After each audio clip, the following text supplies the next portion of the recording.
So I get picked up in Atlanta, take me to Atlanta jail. I go and put me in this modular, and I go in this modular, and there's black people, all the different races, right?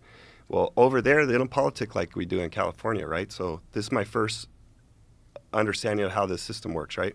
So I go in there, and the only thing that you can't do in that system is you can't eat at the same table with a different race. Besides that, once you're up from the dinner table, I can trade with any race. I could do whatever, talk to them, chop it up. Like, but whatever. You have to eat with people of your own race? Only. Yeah. Wow. Only. So then... and they tell you this? So somebody informs you? Oh, yeah. Oh, yeah. I got informed when I went in. So when I moved from Atlanta to California politics much different. You can't trade with blacks. You can't trade with others. You can't trade with... So you can only do trade with your race, and then the whites get along with the SA. So what ended up happening is like, so you have others, which are any other race besides Mexican, white, or black. And this is a car. It's called a car, right? So everybody has a car, their own race. So you have Woods, you have Skinheads, you have Paisas, you got Mexicans, you got Crips, Bloods, and others. And the Paisas roll with the Mexicans, the Skinheads roll with the Woods. Yeah. And if something really pops off, some race shit, then Mexicans and the whites will click up against the blacks, or the blacks. It's always all them against us. It always sucked to be black in them times. I'm telling you, real shit. But we thump though. We thump. So we always knock them out so anyway. So you start trying to figure out this shit, you know, like you get thrown into that fire, you're trying to figure out all these unwritten rules. You know, there's no rule book, a law book come in and say, hey, do this. Yeah. You know, right. So a guy could really direct you in the wrong way if he wants to, you know what I mean? Like tell you some sideways shit, and next thing you know, you're in a wreck. You know? Ooh. So I go in. Set you up. So I go in. This was actually my second experience, not my first experience in there, but my second experience, I go in, they put me into a psych ward, a psych watch, getting extradited from Atlanta to here. And so I go into this area, and I don't know anything, you know, and this black guy in the psych ward is like yelling in this module, you know, like, anybody want to learn how to play chess? Anybody want to learn how to play chess, you know? And I was like, hell yeah, I want to learn how to play chess, right? So I walk over, I sit down with this fool, and he starts showing me how to play chess. But it's a black guy at a black guy table, and I'm a white guy. So now I just sat down at this black guy table, and all the Woods and all the Skinheads in there are like now against me. You know? Oh, no.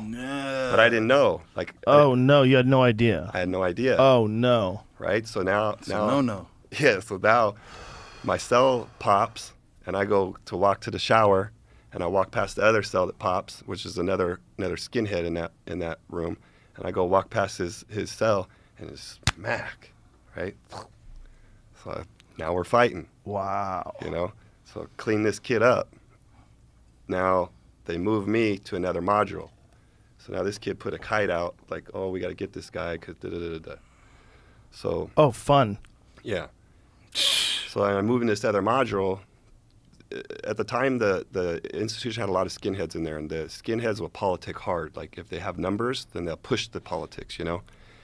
And I looked like a skinhead when I went in. I had no hair, you know, like a just bald guy going in there, you know what I mean? Right. So they all start treating me like I'm one of them, but I'm not a fucking skinhead.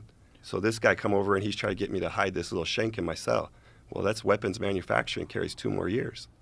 Oh, my God. That's how people start getting hit. You start catching more cases. When you're only supposed to do 2, now you're doing 10. It just stacks up, but go ahead. And then there's intimidation factor, right? So this guy got a big-ass swastika tattooed on his face right here, teardrops, lightning bolts everywhere, you know what I mean? Like, he's lifer, you know? Right. So big shit goes down. I end up choking this guy unconscious. Oh, Jesus Christ. Drag him out of my cell because he's trying to get me to hold this shank in my cell. I can't, not doing this, bro. And you come in my cell, it's on. Right. So now we fighting, take this guy out, right? Just choke him out, beat him up, drag him out, hit him with some elbows. Now he's leaking. So drag his ass out into the little modular. So do they know you can fight before you're in here? They don't know. No. They have to how long before they figure it out? Well, it took a minute. Traveling. It took a minute because most of the fighting goes on in the cell or in a shower. You know what I mean? So when the fight actually broke out in the open, when I was fighting multiple people, is what happened. And then all the fucking guards watched. Everybody's watching from their cells. You know, like this is a different time. So this whole incident takes place. I beat this guy up, take him out of my cell. Right now, they take him away. They move this guy out of the modular. Do they get mad at you? No, they just come in. You know, they don't really care. The guards don't give a shit. They don't give a shit. So you fucked that dude up. Is he out cold? So does he have a? Do they have to ask him? Do they have to ask him what his story is? I don't give a fuck. But they don't ask you. They just let you go. It's okay. No, what like is there a punishment? That's what I'm getting at. They locked me in my cell. I couldn't get on my cell for like 2 weeks. Oh, for 2 weeks. Yeah. Just alone in yourself, constant. Yeah, nothing. They nothing won't but pop yourself. the door. So what happens is for a certain amount of hours of the day, they got to pop the door and let you into a bigger cell, a bigger room. You know what I mean? So I just couldn't get into the day room for like 2 weeks. But the crazy shit of it all is, like I'm trying to tell you, I'm trying to learn this system, right? There's new rules. So what happens is this guy, okay, we talk about the cars and the races, right? So each race has their own car, which means there's a key holder. And the key holder to that car controls the race.